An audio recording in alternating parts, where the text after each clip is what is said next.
Muchísimas gracias.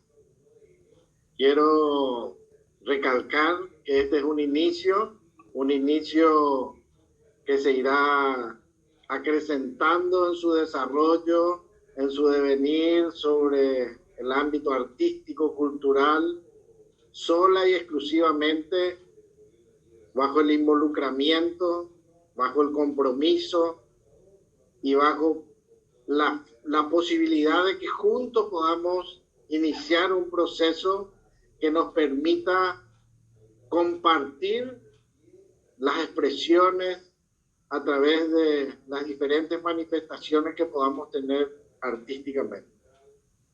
Bajo la coordinación hoy del querido David, a quien agradezco profundamente esta dedicación que ha tenido, esta suerte de embajador cultural que ha tenido que desarrollar en varias reuniones con los hermanos de Brasil, con los hermanos de otros países.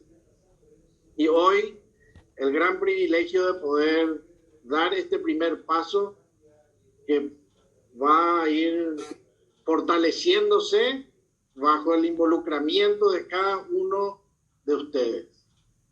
Esperemos que al concluir este año podamos compartir no solamente poesía, escritos, ensayos, sino también alguna expresión musical o alguna otra iniciativa que puedan compartir tanto los adolescentes de Interact, los jóvenes activos y dinámicos de Rotaract y también los líderes rotarios de nuestro querido distrito 48-45.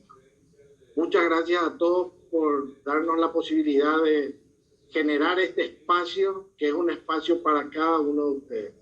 Gracias por compartir esta noche magnífica, esta noche realmente de muchísima alegría, de muchísima emoción.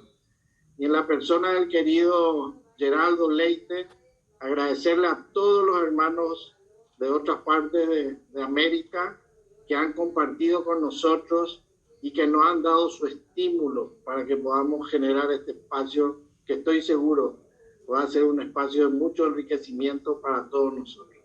Gracias por estar esta noche y compartir con nosotros.